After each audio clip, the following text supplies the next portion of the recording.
Right then, this is a quick walk around video, and this is for an absolutely beautiful looking car. This is a Honda CRZ. It's the GT model, so top of the range car.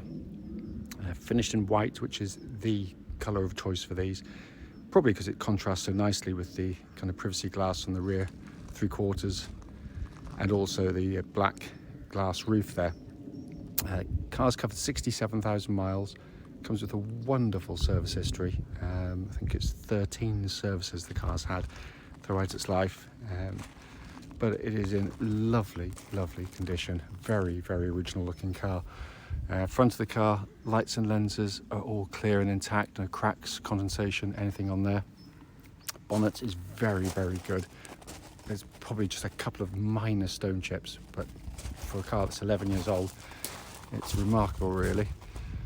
Near side, absolutely clear in the panels, no dents that I can see there. Near side front alloy in really good condition. Sorry, my hand's a bit shaky, it's a bit chilly this morning.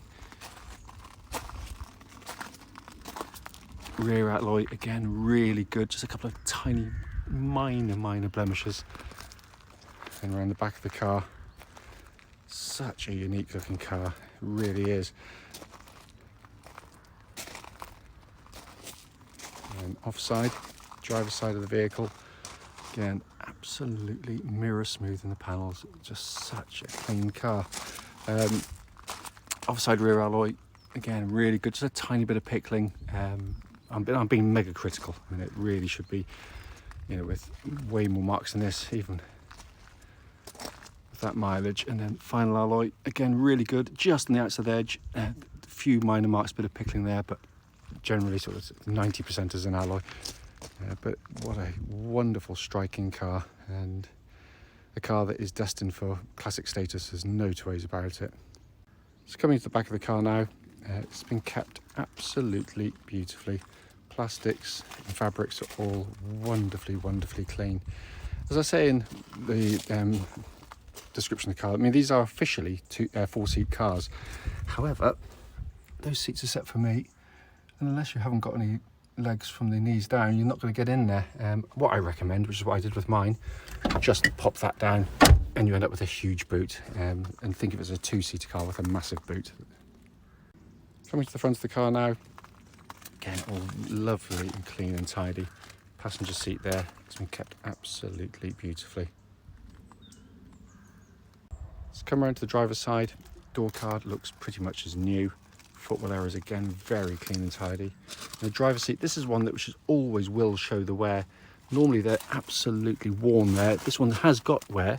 You just see the painted surface of the leather comes off. You can get that redone if you want, but in all honesty, that's so original. I've got no intention of touching it at all. It's completely in keeping with how the car should be. So inside the car now, engine's running this section, so the dash can be seen illuminated as always. It is a wonderful looking dashboard. I mean, it's in pristine condition as well. The dash just looks absolutely as new. And what a fantastic dash interior. It just is glorious to sit in one of these cars. All been kept absolutely beautifully. Go up to the main binnacle, which is a wonder to look at. And then you can see there 67,424 miles. And no warning lights on there at all. That's the dash you see when you're in normal and Econ mode. Press a button there, you go into sport mode, you get that red hue. It's just absolutely stunning.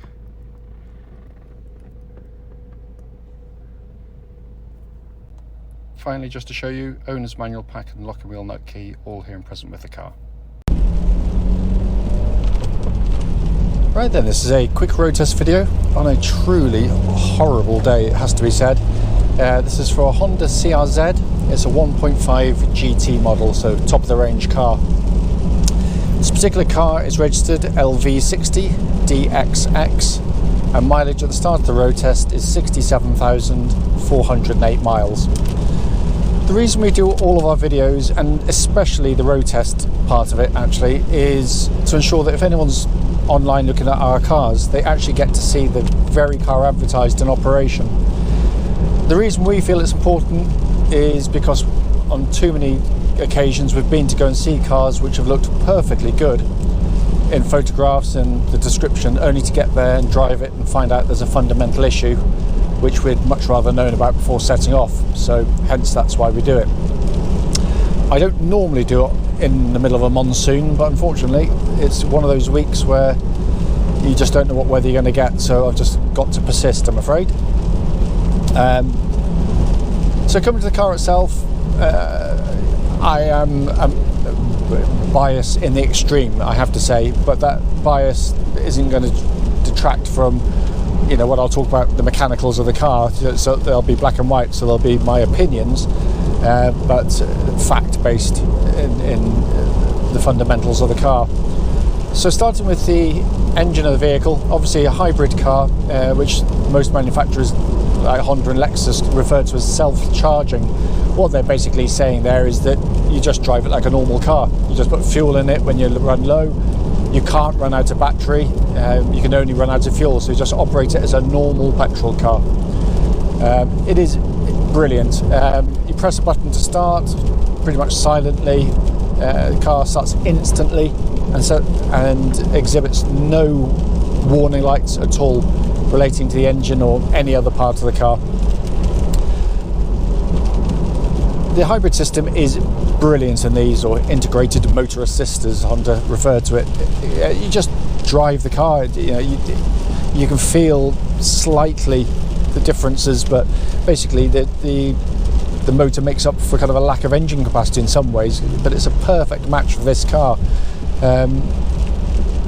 It gives you the option to run the car in 3 different modes. Generally it defaults and starts in what they call normal mode. Then you've got an Econ one. You've got these buttons on the right hand side of the steering wheel. So I put an Econ now, basically got to push my throttle down much harder to get the car to go. I've never really liked the Eco mode. I find it's a little bit too slovenly for me. Normal mode is kind of halfway between the two, peps things up. But the mode I spend pretty much all my time driving one of these in is sport mode. It goes to kind of a red hue around the rev counter. Throttle response is much sharper, much keener. It just fits the character of the car absolutely perfectly. As I say, in many of my CRZ videos, I bought my very first one many years ago now, and for some reason I just felt obliged to try and match the manufacturer's MPG figures by driving it like a, you know, little old lady the whole time I was in the car, and never really gelled with the car, if I'm brutally honest with you. But only because I was doing that. The second one I had, I just chucked it into sport mode. I got slightly less fuel economy, but I just thoroughly enjoyed the car. Transformed my feelings for the car, how I felt when I got in it, how I drove the vehicle. It's lovely because the 1.5 engine, typical of Honda, is a really lovely flexible unit. It's really keen to rev. It's got that lovely kind of thrum induction noise which you get from Honda 4-cylinders. You know, when you put your foot down, you know, sort of fully down, it gives you kind of that kind of, you can feel it coming back through. So unfortunately the car front's going a bit too slow for me to, but basically there, it's lovely. It's just a lovely sound. It encourages you to rev the engine, and the engines can take it year in, year out. They're pretty much indestructible. Engine then feeds through into clutch and gearbox. Clutch on the car, absolutely perfect on the vehicle, smooth and silent in operation, bite point exactly where it's meant to be. The gearbox, as I said in all of these videos for the CRZ, this I rate as one of the best gearboxes Honda ever made. It's, if I really, the standout gearbox to me for any Honda car has always been the S2000, but it's got the advantage of being rear wheel drive, of having the gear lever going straight into the gearbox, and you can just feel every mesh of the gears. It's just a sensational box. This one, along with the DC2 Integra, I maintain that are the best boxes after that, because it is wonderful to use. The tactile feel of the gear knob itself is kind of cone shaped underneath. You hold it, it just fits perfectly. When you grab the gear lever, it's got that wonderful feel to it. It's got a kind of a weighty, snappy action to it. It's really, really, really nicely done, I have to say. And that feels exactly as it would have done when it was new. There's no wear in it at all. It's absolutely fine. Steering on the car, track's absolutely dead straight. There's absolutely no vibrations at this speed or any speed up to the legal limit. And it's a wonderful power steering setup as well. Because what it is, it's keen, it's really precise and accurate. It just suits perfectly the character of the car.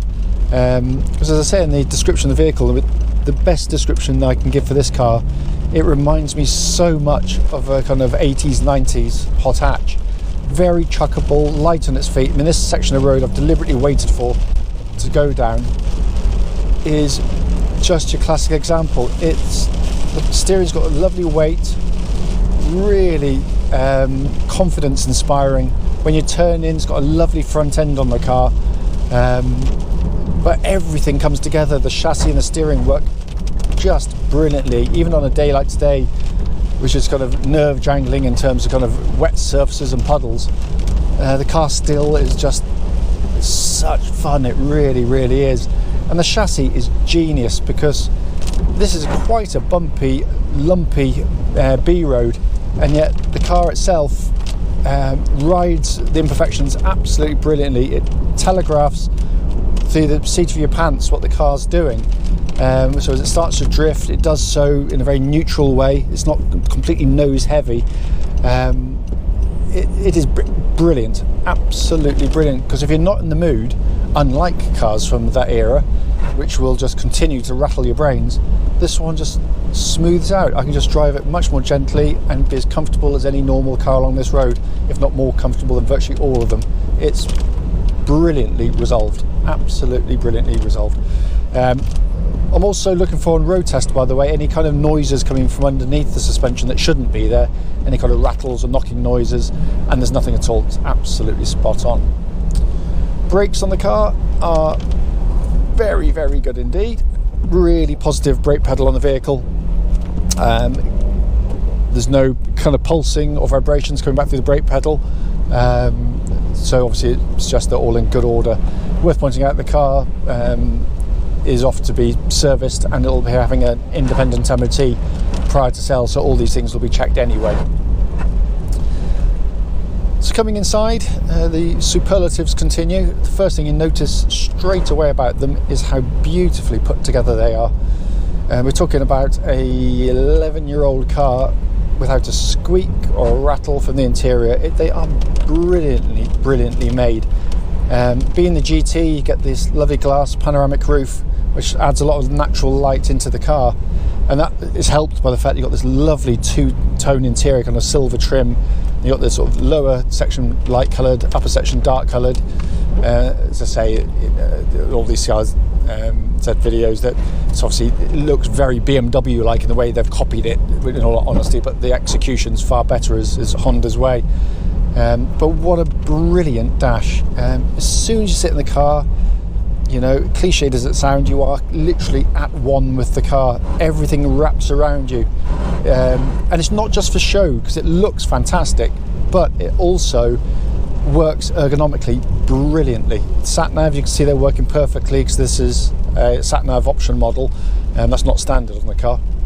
So it's nice to have it. Climate control system, and you've got these pods either side, very symmetrical, which are very reminiscent of the S2000 and kind of the symmetry it provides. But the switchgear has a wonderful actuation quality to it. Every button has that same beautiful quality of manufacture. You know, when you turn the knob there for the temperatures, it's just satisfying to use. You know, it's been, you know, there's a lot of thought and effort being put into it.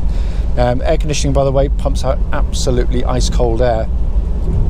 Then dash in front is kind of almost arcade-like in the, you know, way it looks, you know, and all the better for it, in my opinion. That is an opinion thing. Others won't like it. I think it's absolutely superb, and fortunately all my customers that buy CRZs feel the same way. It just looks brilliant, but it gives you the information really well. You just look at it, you take the information in, You've got this lovely kind of floating kind of hologram style speedo in the middle, which you can just take that information in straight away.